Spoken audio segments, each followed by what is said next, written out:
우리 박사님 큰 박수로 모시겠습니다. 예, 반갑습니다. 오늘 주제는 기업 제도 설계라잖아요. 기업에 무슨 제도가 있을까요? 정관.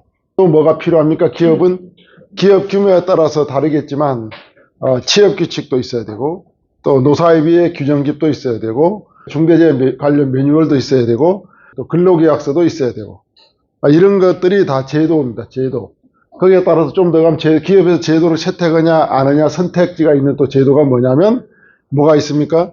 사내 근로복지기금이라든지 이런 게 다 제도거든요. 그 다음에 기업에서 또 성과 공유 제도 가져갈 건지 말 건지 이 다 제도입니다. 인사 노무 관련해서 제도를 가져갈 건지 말 건지, 기업에서 또 어떤 제도를 가져갈 건지 말 건지 선택해야 되냐면 대표들, 임원들, 가족들, 임원 보수에 대해서 어떻게 가져갈 건지에 대한 규정이 있어야 되고요.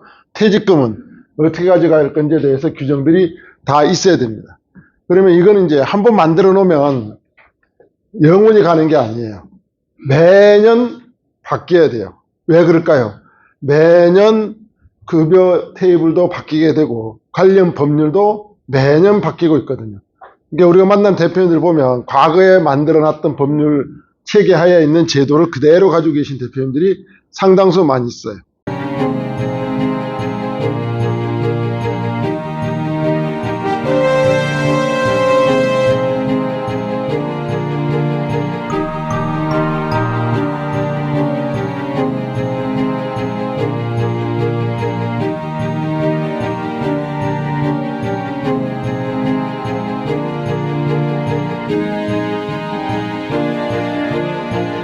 인사노무관계를 보면 근로감독관 점검준비서류라고 있는데요. 근로감독 고용노동관계에 따라서 조사를 하는 경우가 있거든요. 그때 1번으로 요청한 서류 항목이 이 항목입니다. 1번부터 16번까지 항목을 여기다 플러스 마이너스 이제 몇 개 더 들어갑니다.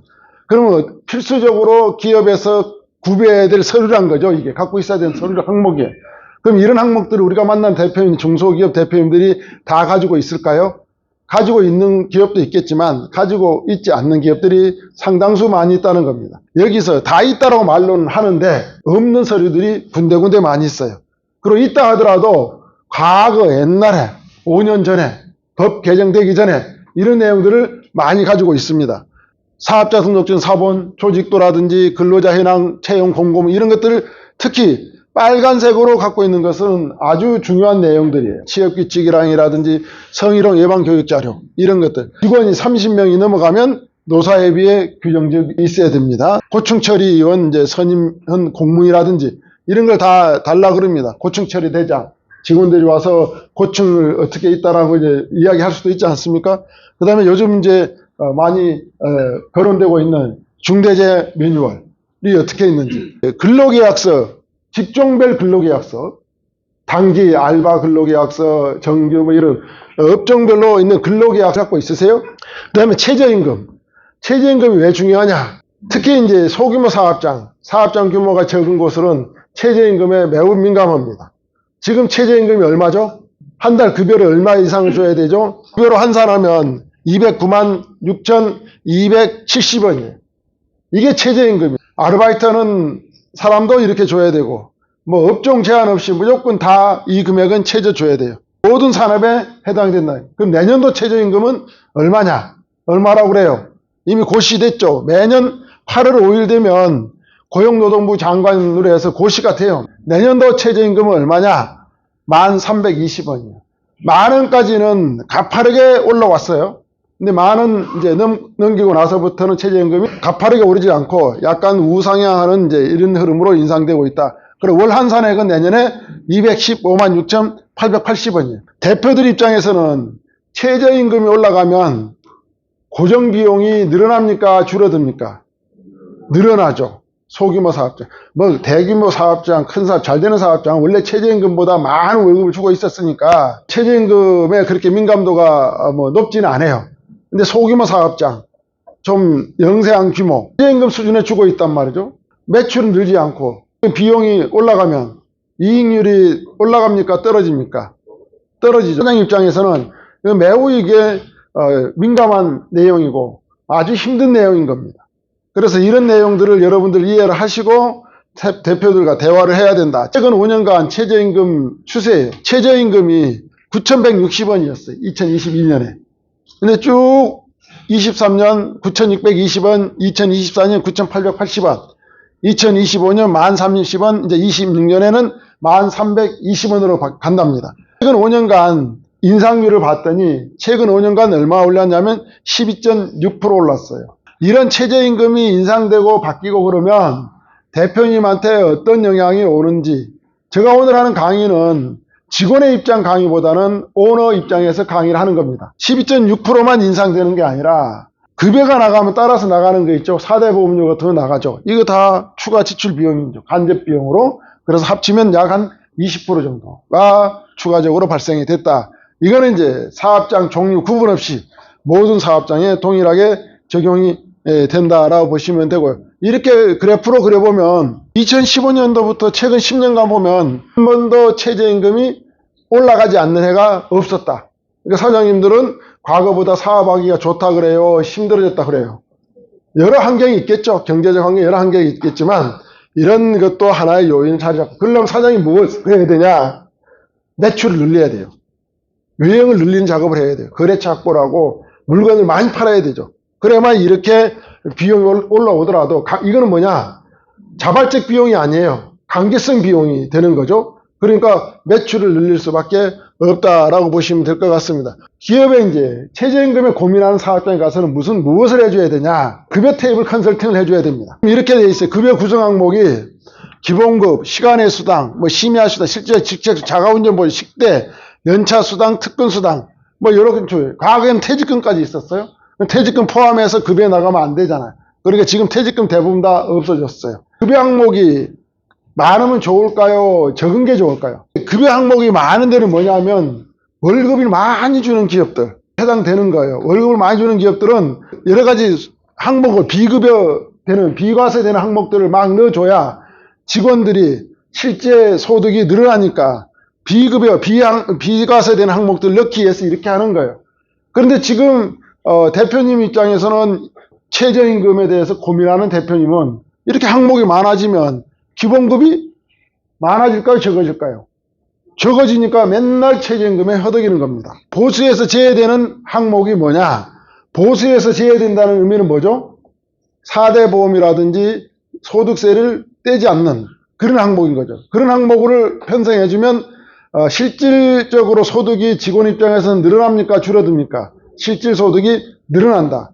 그래서 그런 항목들이 뭐가 있는지를 잘 확인하시고 급여 인상을 해주려고 그러면 그런 항목을 활용해주면 대표 입장에서는 최소 비용으로 최대 효과를 보는 거죠. 그 항목이 뭐냐? 학자금, 식대, 월 이제 10만 한도, 자가운전 보조금, 월 20만 원 한도 내에서 자녀 양육비, 월 10만 원 내에서 생산직 근로자 같은 경우는 시간의 수당 연간 240만 원까지, 연구 보조비, 연구비 월 20만 원까지는 비과세되는, 보수에서 제외되는 항목이다. 그래서 사업주 입장에서는 인건비 처리는 가능하지만 4대 보험료라든지 이런 게 다 절감할 수 있으니까 실질 지출을 줄일 수 있고, 근로자 입장에서는 실제 소득액이 늘어나는 그런 효과가 있다. 보수에서 제외되는 항목이 퇴직금에 들어가냐? 실제로 실비 변상적 금전, 순수한 성격이 맞다고 그러면 퇴직금에 포함되지 않는다. 그런데 임의적으로 퇴직금을 적게 주기 위해서 임의적으로 이렇게 단순히 항목을 구분해 놓은 것은 퇴직금에 들어가니까 실제로 지급되고 실비 변상적 금전이 맞다 그러면 퇴직금도 포함되지 않는다라고 이렇게 보시면 될 것 같습니다. 최저임금을 고민하는 사업장이었어요. 자, 최저임금을 고민하는 사업장은 최대한 단순화시키라는 거예요. 이렇게 있는 걸 9개나 있는 항목을 기본급, 시간의 수당 2개만 만들어란 겁니다. 실제 시간의 근로시간도 확인해 볼 필요가 있어요. 최저임금 기본급 계산하니까. 이렇게 해주고 급여 총 얼마인데요? 물어보거든요. 우리 총 한 300만 원 나간다. 그러면 300만 원을 가지고 어떻게 해요? 이렇게 해서 쫙 뿌려버려요. 안 보내버려요. 이거 기본급이 300만 원이 아니고 이 기본급이 얼마냐면 200만 원을 딱 가요. 300원. 그럼 100만 원 어디로 갔어요? 여기다 쫙 뿌렸다 놨어요. 그러면 지금 200만 원이라고 했잖아요. 지금 200만 넘어갔어요? 안 넘어갔어요? 지금 최저임금 넘어갔잖아. 최저임금 300만 원 주고 있으면서 최저임금을 가지고 또 올려주고 이렇게 한단 말이죠. 사장님 의도는 지금 300만 원도 많이 주고 있다고 생각하는 건데 300만 원이 어떻게 만드냐에 따라서 급여를 최저임금도 미달하는 금액으로 주고 있는 사업장으로 보여진다는 겁니다. 기본급, 시간의 수당을 단순화시키라는 거고요. 기본급, 통상임금, 연장근로, 포괄 52시간, 실적수당, 차량유지비, 식대 이렇게 돼 있더라고요. 이렇게 되는 사장님 고민이 뭐냐? 최저임금을 올려주면 최저 인상 들어가면 연간 1억 2천만 원이 강제비용이 추가로 나가는 상황이 된 거예요. 그럼 현재 이 회사의 단기순이익이 얼마냐? 1억 4천이에요. 1억 4천 되는데 1억 2천을 강제비용이 더 나가야 돼. 이 기업은 어떻게 되는 거죠? 적자 기업으로 바뀌는 거죠. 사장님이 머리가 이제 아픈 거죠. 자기는 적자로 가는데 급여는 올려줘야 되고 이거 안 올려주자. 근데 직원들은 올려달라 소리 안 해. 다 아니까. 근데 안 올려주면 뭐라고 그래요? 법을 위반하는 거니까 사장님이 이제 고민인 거예요. 4대 보험료까지 올라가면 1억 2천이 아니라 1억 한 5천까지 올라가는 거예요. 대출 받아서 급여를 맞춰줘야 될 그런 이제 현실에 처해 있는 거죠. 연장 근로를 실제 몇 시간 합니까? 물어봤어요. 연장 근로라 하면 정규 시간 외에 근로하는 사람이 물었다. 우리 연장 근로 안 하는데 그래요.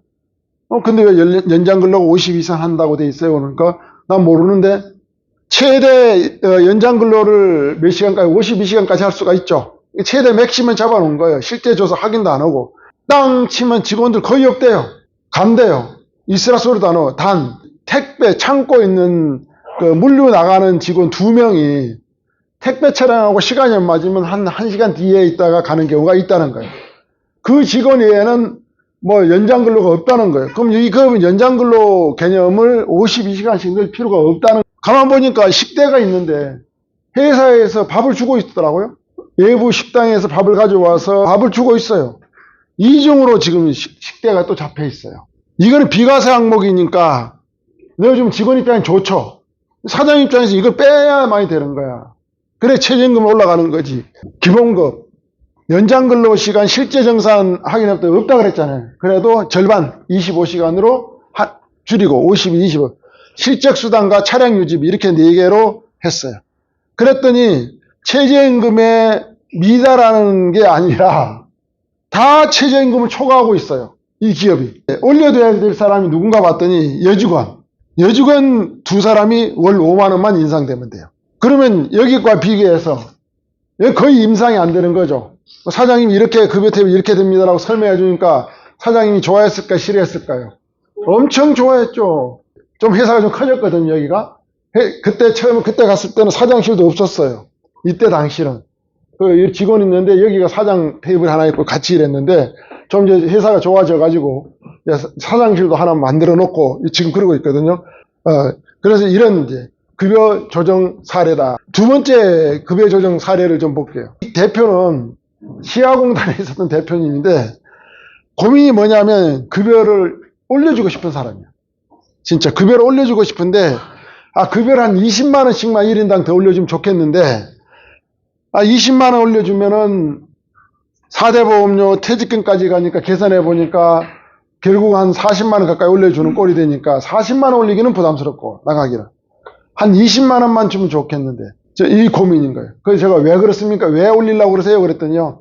사람 구하기가 힘들어서 옆에보다 20만 원 더 주면 직원들이 당연히 오지 않겠냐는 거예요. 20만 원을 올려드려 볼게. 진짜 20만 원만 딱 나게끔 해드리면 되는 거죠. 라고 했어요. 그러면서 직원들은 실질 소득을 한 40만 원 인상되게 해드릴게요. 40만 원. 갑자기 사장님이 급여 인상 해줬어 그랬는데 40만 원이 더 실제 수령이 나오게 해주는 거예요.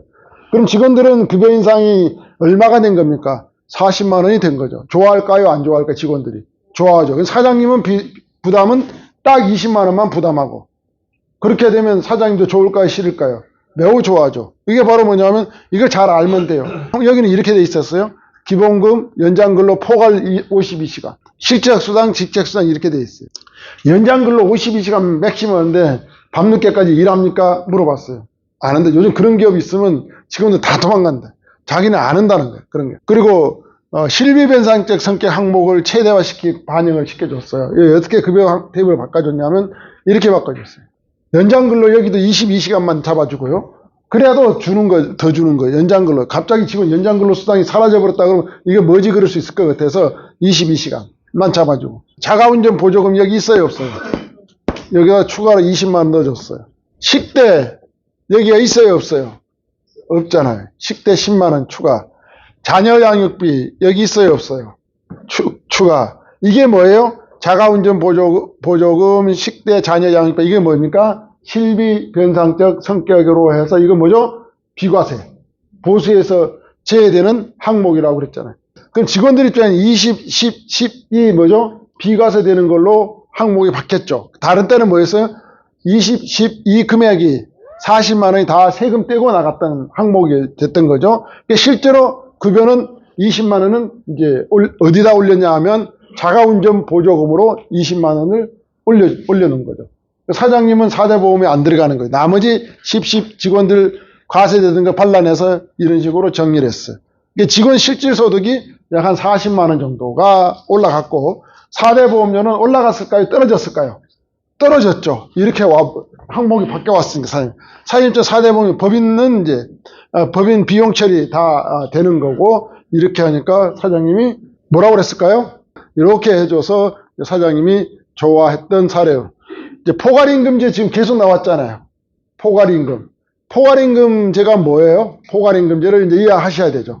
포괄임금제는 연장이라든지 야간, 휴일 근로수당을 이제 임금 구성 항목에 하는 고정적으로 나와요. 원래는 실비로 몇 시간 계산해서 해줘야 되는데 계산할 수 없는 이제 직종, 업종들이 있단 말이죠. 그러한 경우에는 이제 포괄적으로 해서 한 주 전체에서 월 한 52시간 하는 걸로 해서 이렇게 포괄임금 계약을 체결할 수가 있어요.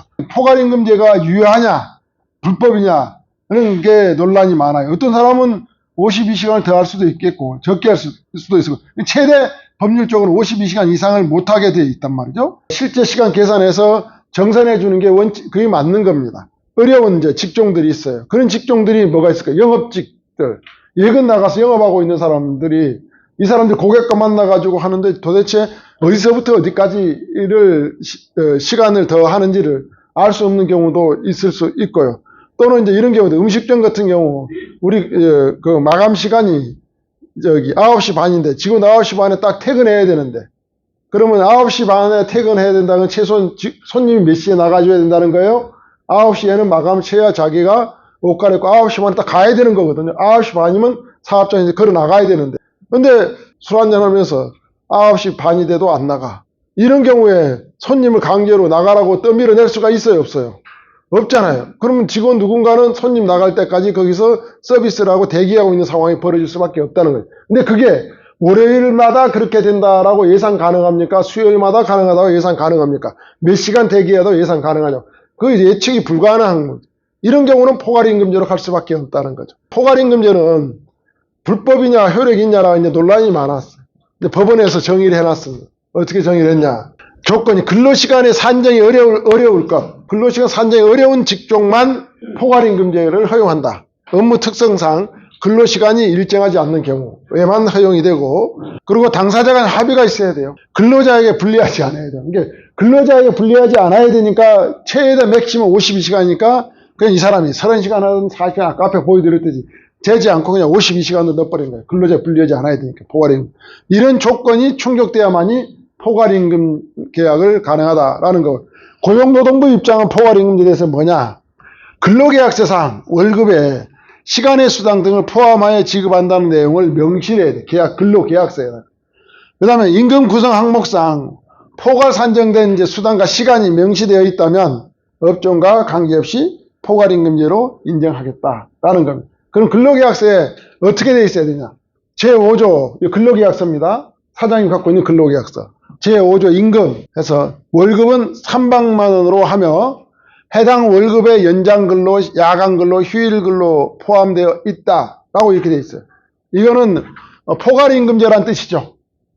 다 포함되어 있다, 산매되어 있다. 이렇게 하면 효력이 있을까요, 없을까요? 고용노동부에서 지금 이렇게 해놓으면 안 된다라고 좀 전에 하고 왔어요. 어떻게 해야 된다고 그랬어요? 그러면 이렇게 바꿔줘야 돼요. 제5조 임금. 연 금액은 3,600만 원, 월급은 300만 원. 이 구성 항목 테이블을 봤을 때는 기본급이 218만 4천 원, 연장수당이 56만 4천 원, 휴일수당이 25만 원, 이런 식으로 항목을 포함되어 있다가 아니라 연장수당이 얼마, 시간은 몇 시간, 36시간, 휴일수당은 16시간 얼마, 이렇게 다 세부적으로 나눠줘야 된다. 이렇게 돼서 총 300만 원. 이렇게 되어 있는 그런 포괄임금제 오케이라는 거죠. 연봉계약서를 작성했다는 이유로 계약직으로 볼 수 있을까요? 연봉계약서 작성하면 계약직일까요? 정규직일까요? 급여 지급의 형태를 정하는 범위예요. 연봉계약서. 그러니까 연봉계약서를 작성했다는 이유만으로 정규직이 아니다라고 볼 수 없다는 거죠. 이거는 뭐죠? 연봉계약서는 임금에 관한 사항을 약정한 거예요. 임금. 이 사람이 근로형태에 대해서 정한 게 아니죠. 그래서 연봉계약은 근로계약 내용 중에서 임금에 관한 사항을 약정한 것이지 연봉계약서 기간이 1년짜리씩 되어 있다 하더라도 근로기간을 1년으로 제한하는 건 아니라는 거죠. 약정된 연봉의 적용기간이다. 1년은. 그래서 연봉계약서 작성했던 이유만으로 계약직을 볼 수 없다. 연말에 경영 성과에 따라서 지급 여부나 뭐 좋아지면 지급하고 안 좋으면 지급 안 하고 지급 여부가 지급률이 뭐 20% 지급하거나 10% 지급하거나 지급률이 달라지는 성과급은 평균임금에 포함될까요? 평균임금에 포함이 되면 퇴직금도 포함이 돼야 되는 거고 평균임금에 포함되지 않으면 퇴직금에 포함되지 않습니다. 자, 이런 경우 평균임금에 포함이 될까요? 포함되지 않을까요? 성과급이 경영실적이나 목표 달성 여부에 따라서 그 지급 여부나 지급 금액이 달라지는 경우 임금이 아니다. 평균임금에도 반영되지 않는다. 퇴직금에 들어가지 않는다. 다만 사안에 따라서 평균임금에 해당하기도 하므로 개별적으로 판단해야 되는 서울고등법원 이야기. 무슨 말이냐면 이렇게 가는데 고정적으로 연말되면 줘. 그런데 살짝 지급률을 달리주고 있어. 그러면은 그거는 평균임금에 포함될 가능성이 있다는 겁니다. 그래서 원칙적으로 지급률이 달라지고 이렇게 성과 금액이 달라지는 이런 내용들에 대해서는 평균임금에 들어가지 않는다라는 판례가 있다라고 보시면 될 것 같습니다. 대표들 만나서 이번에 우리 기업이 성과가 예년에 비해서 확 많이 나는 기업을 만날 수가 있잖아요. 대표님 법인세 많이 나온다고 걱정할 수 있겠죠. 그리고 주식평가하면은 이제 자녀한테 주식 증여할 때 상속세 증여세 많이 나온다고 고민할 수 있겠죠. 성과급 지급합시다. 어차피 세금으로 납세하느니 직원들로 줘서 비용을 떨어내서 법인세는 절감시키고 그럼 또 주식평가할 때 상속세 및 증여세 가표도 줄이고 그 사장님도 좋고 직원도 좋고 그래서 성과급 지급합시다. 그런 이야기를 할 수가 있겠죠. 근데 성과급 지급 사장님이 여기서 듣고 지급하자 그러면 누군가 그럴 겁니다. 퇴직금 늘어나는데 지금 퇴사할 사람이 있다는 거죠. 3개월 뒤에. 이 성과급 지급하면 퇴직금 늘어나니까 그 위험하다라고 이야기를 누군가 할 수 있단 말이에요. 그럼 여러분은 뭐 해야 돼? 평균임금에 들어가지 않는다는 이야기를 해줘야 되겠죠. 근거는 뭐냐? 이거다.